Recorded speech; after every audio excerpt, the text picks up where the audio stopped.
Eddie and Marcus had been inseparable since high school. Eddie, the smooth talker, always had a knack for finding shortcuts through life. Marcus, the quiet one, was the muscle, a big guy with a fierce loyalty to his friend. They weren't born into crime, but life on the streets offered few alternatives. By their mid-20s, they were well known in their small town for petty thefts and small-time scams. It was Marcus who first suggested they aim for something bigger, rob a local jewelry store.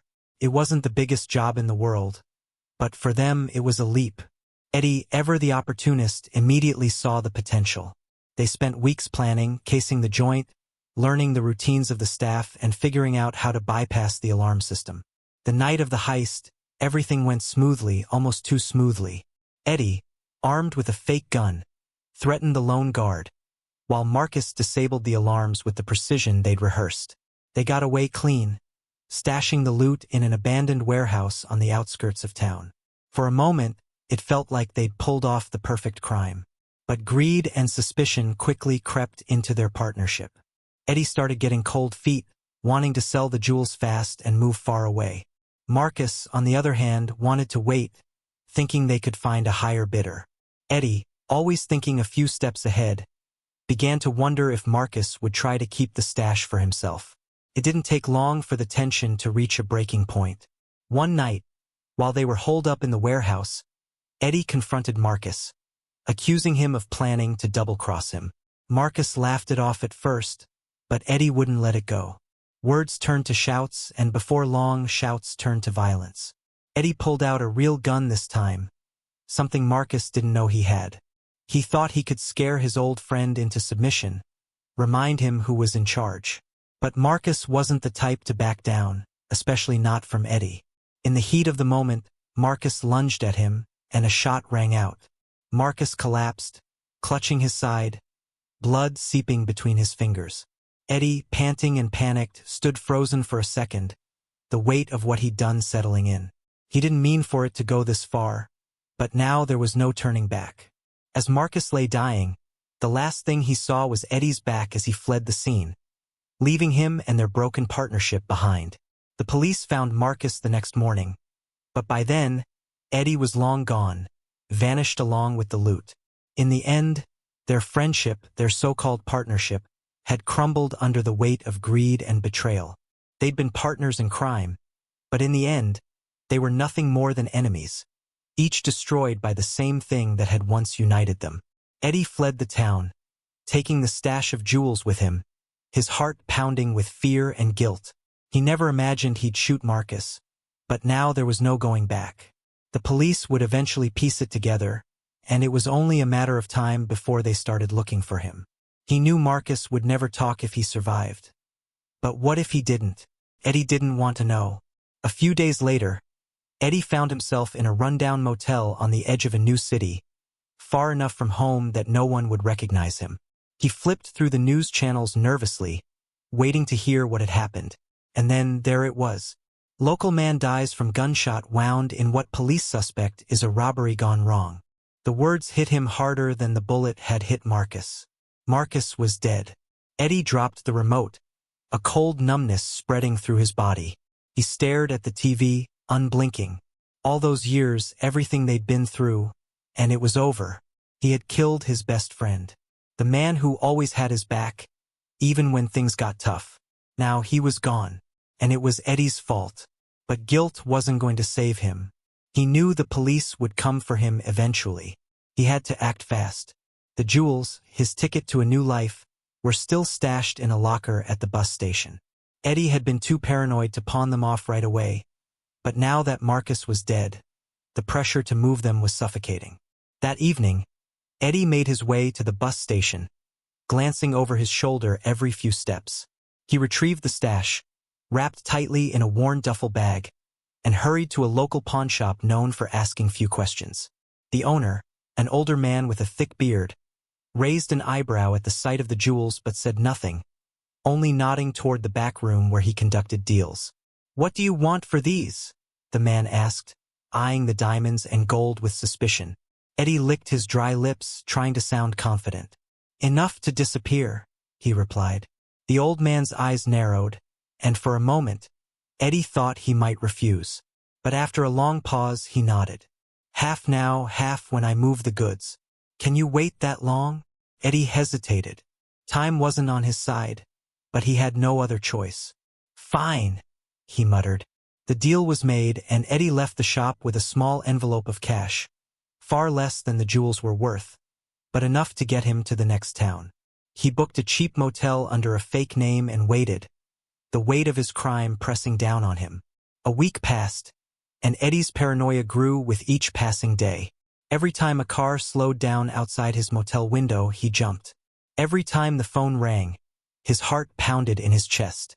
His dreams were haunted by Marcus, his face twisted in pain, asking why Eddie had done it. Finally, the call came. The old man at the pawn shop had sold the jewels. Eddie rushed over, collected the rest of his money, and knew it was time to leave town for good. He couldn't stay here any longer. He'd use the cash to buy fake documents, start a new life somewhere far away. Maybe Mexico, maybe even further. But as Eddie exited the pawn shop, duffel bags slung over his shoulder, something caught his eye. A man leaning against a black sedan across the street, watching him. Eddie's pulse spiked. Had the cops found him? He quickened his pace, cutting through an alley. But when he glanced back, the man was gone. For days, Eddie felt like he was being followed. He changed hotels, switched cars, even ditched his phone. But no matter where he went, he couldn't shake the feeling that someone was closing in. His nerves were frayed, and sleep was a distant memory. One evening, as Eddie sat in his dingy motel room, there was a knock on the door. His heart raced. No one knew he was here, no one but the pawnshop owner. Slowly, he approached the door, gripping the gun he kept in his waistband. "Who is it?" he called out, his voice shaky. "It's me," said a voice he hadn't heard in weeks. A voice that made his blood run cold. It was Marcus. Eddie's hand froze on the door handle, his mind reeling. Marcus was dead. He had seen the news, heard the reports. This wasn't possible. But the knock came again, louder this time. Eddie, open the door. His legs felt like jelly as he unlocked the door and pulled it open. There, standing in the hallway, was Marcus, alive but changed. His face was pale, his eyes sunken and cold. A deep scar ran across his jawline, where Eddie's bullet had grazed him that night. "Surprised to see me?" Marcus asked, stepping into the room without waiting for an invitation. Eddie backed away, his heart pounding so hard he thought it might burst. I thought you were dead," Eddie stammered, his eyes wide with shock. Marcus smirked, a twisted version of the smile Eddie had known for years. "Almost, but you didn't finish the job." He stepped closer, his voice lowering to a dangerous whisper. "Now it's my turn." Before Eddie could react, Marcus lunged at him, the weight of their years of friendship and betrayal crashing down between them. The two men struggled, Eddie fumbling for his gun, but Marcus was faster. He knocked it out of Eddie's hand and pinned him to the floor. "I trusted you," Marcus growled, his hand tightening around Eddie's throat. "We were brothers." Eddie gasped for air, clawing at Marcus's hands, but his strength was failing. "Marcus, please," he choked out. But Marcus's eyes were filled with fury. "This is for everything. For betraying me. For taking my life." With one final surge of strength, Marcus slammed Eddie's head against the floor. The room spun and everything went black. When Eddie awoke, Marcus was gone. His duffel bag, the money, everything was gone. Except for a note, scrawled on a piece of motel stationery. "You never really knew me, Eddie. Now we're even." Marcus had left him alive, but just barely. Eddie was left with nothing. No money, no friend, no future. In the end, the man he had tried to kill had taken everything from him, just like he had once taken everything from Marcus. From partners in crime to enemies, their friendship had died long before that bullet had ever been fired. Eddie lay on the cold, hard floor of the motel room, his body aching from the fight, his mind spinning with disbelief. Marcus was alive. The man he thought he'd killed, the partner he had betrayed, had come back and taken everything. The money, the jewels, the chance at a new life, gone. But worse than that, Marcus had taken something Eddie couldn't get back: his sense of control. For days, Eddie remained holed up in the grimy room, jumping at every sound, haunted by Marcus's cold eyes and twisted smile. He kept playing the moment over and over in his mind: how Marcus had stood there, alive, barely recognizable, yet filled with that familiar fury. It didn't make sense. Eddie had seen the reports. Marcus was supposed to be dead. As time passed, paranoia gnawed at Eddie's sanity. He couldn't stay in one place too long. Every creak in the floorboards, every shadow outside the window, felt like Marcus closing in. He knew Marcus was playing a game, watching, waiting for the right moment to strike again. Eddie couldn't live like this. He needed to end it one way or another. With no other options, Eddie decided to go back to the beginning, back to where it had all started. He had fled their town thinking he could escape the consequences, but now it was clear there was no running from Marcus. If Marcus wanted revenge, Eddie would face him. He had to settle this once and for all. Eddie arrived back in town under the cover of night. The streets were empty, and the cold November wind whipped through the alleys. Everything looked smaller than he remembered, but the weight of his crimes loomed large over him. The only place that mattered now was the warehouse, the place where he and Marcus had stashed their stolen loot, and where their partnership had begun to unravel. He made his way to the rundown building on the outskirts of town, slipping through the rusted door. The air inside was stale, thick with dust and the memories of the last job they had done together. It was here that they had celebrated their success, laughing like old times. It was here that Eddie had first felt the fear that Marcus might double-cross him. And now, it would be the place where they'd settle their unfinished business. Eddie waited, his nerves on edge, gripping the knife he had brought for protection. He knew Marcus would come. This was where it all had to end. Hours passed, the silence thick and suffocating, until finally, Eddie heard the soft creak of the door. Marcus stepped into the warehouse, his figure a shadow against the dim light outside. He didn't speak at first, just stood there, watching Eddie like a predator sizing up its prey. "You came back," Marcus finally said, his voice low and dangerous. Eddie's heart raced, but he forced himself to meet Marcus's gaze. "I had to," he said, his voice tight with tension. "This ends here." Marcus stepped closer, his face barely visible in the darkness, but Eddie could see the cold fury in his eyes. "You left me to die, Eddie?" Marcus said, his voice filled with quiet menace. "You thought you could just run away, take everything, and start over?" "I didn't want to hurt you," Eddie replied, gripping the knife tighter. "But you would have done the same to me. You were going to turn on me. I know it." Marcus let out a bitter laugh. "You always were paranoid, Eddie. I never wanted to betray you. We were brothers. Brothers don't steal from each other." Eddie snapped, the fear in his voice replaced by anger. "I had no choice. You would have killed me if I hadn't acted first." The silence that followed was heavy, filled with years of betrayal, anger, and regret. Marcus moved closer, his steps slow and deliberate, like a lion stalking its prey. "You've always been good at lying to yourself, Eddie. But deep down, you know the truth. You shot me because you were scared. Scared I'd take what you thought was yours." Eddie took a step back, his heart pounding in his chest. "You don't get it, Marcus. I had to survive. You left me no choice." Marcus shook his head slowly. "And now, I'm here to make sure you pay for it." Without warning, Marcus lunged, and Eddie swung his knife in desperation. The blade sliced through the air, but Marcus was faster.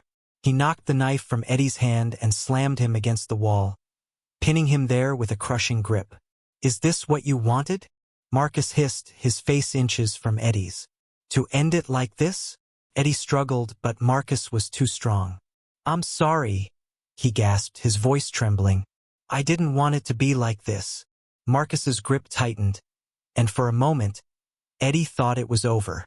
But then, Marcus let go, stepping back and leaving Eddie gasping for air. "Sorry won't fix what you broke," Marcus said, his voice cold and distant. "But I'm not going to kill you, Eddie. That's too easy." Eddie looked up, confused, his heart still racing. What?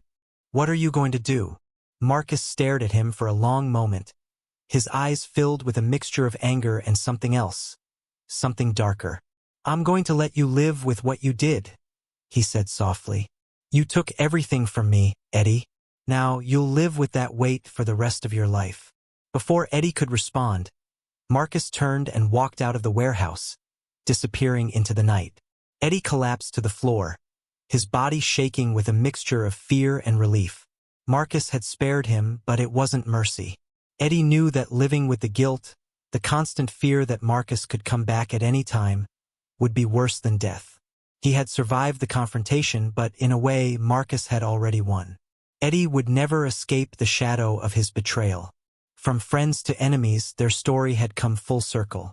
But now, Eddie was left to live in the ruins of what they had once been, haunted by the man he had betrayed, and the one he could never truly outrun. Eddie sat on the cold floor of the warehouse, his body trembling from the confrontation. His mind was a swirling storm of fear and regret. Marcus had spared him, but his words echoed in Eddie's head. I'm going to let you live with what you did. The silence in the warehouse felt heavy, suffocating. Eddie didn't know what to do next. Marcus was gone, for now, but he knew his old partner wouldn't disappear for good. No, Marcus would linger like a ghost, haunting him for the rest of his life. As the hours passed, Eddie tried to shake off the feeling of dread that had settled deep in his bones. But something didn't feel right. His instincts told him Marcus wasn't finished. Not yet. Eddie stood up, his legs weak, and stumbled toward the door. He had to leave town, run far away and never look back. But just as he reached for the rusted handle, something stopped him cold. The door wouldn't budge. His breath caught in his throat as he yanked harder, but it was locked. Panic surged through him. How could it be locked? He hadn't heard Marcus lock the door when he left. Eddie's pulse quickened, his hands sweating as he pounded against the metal door, his heart racing with each second of silence that followed. A low, familiar voice broke the silence behind him. You really thought I'd let you go? Eddie's blood turned to ice. He spun around, and there, in the shadows, stood Marcus. But this time, something was different. The darkness seemed to cling to him, his face barely visible. Yet his eyes gleamed with an unsettling intensity. He hadn't left after all. Marcus, please, Eddie stammered, backing up against the door, his hands shaking. You said you'd let me live. Marcus stepped forward, his voice calm but dripping with menace. I said I'd let you live with what you did. But I never said for how long. The realization hit Eddie like a freight train. This was the end. Marcus's cold stare pinned him in place. You never really understood, did you? His voice was low, almost a whisper. You took everything from me, and now, you're going to feel exactly what that's like. Eddie's eyes darted around the room, searching for any way out, but there was none. The windows were boarded up, the door locked tight. He was trapped. Marcus had planned this all along. I'm sorry, Marcus, Eddie pleaded, his voice breaking. I didn't want it to end like this. I was scared. I didn't know what else to do. Marcus stood still, his face unreadable in the shadows. Fear doesn't excuse what you did, he said softly. You made your choice. And then, without warning, Marcus moved. He rushed at Eddie with a sudden, terrifying speed. Eddie stumbled backward, his foot catching on the uneven floor, sending him crashing to the ground. Marcus loomed over him, a silhouette in the dim light, his figure blending into the darkness. You've always been running, Eddie, Marcus said, kneeling down, his voice almost gentle now. But now, there's nowhere left to run.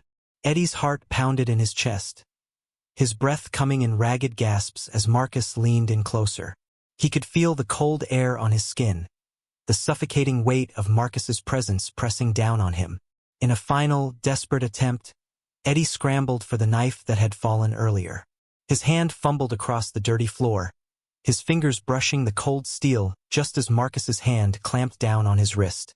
Enough, Marcus whispered, his grip tightening with bone-crushing force.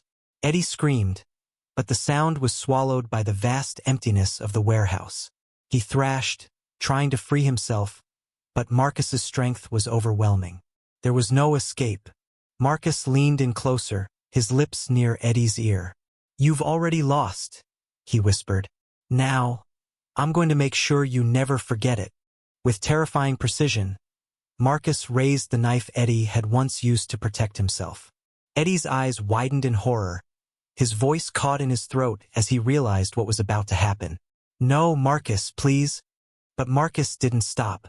He brought the knife down, the blade flashing in the dim light, and everything went dark. When Eddie's eyes fluttered open, he was still in the warehouse, but something was wrong.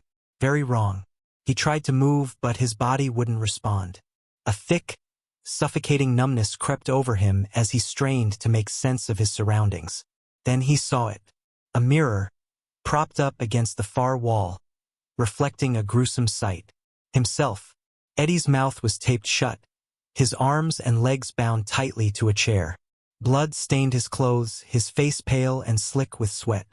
His chest heaved in shallow, labored breaths as the full horror of the situation hit him. Marcus had left him alive, but barely. Footsteps echoed through the warehouse as Marcus emerged from the shadows once more, a calm smile on his face. He crouched in front of Eddie, tilting his head as if admiring his work. "You're not going to die tonight, Eddie," Marcus said softly, almost kindly. "That would be too easy.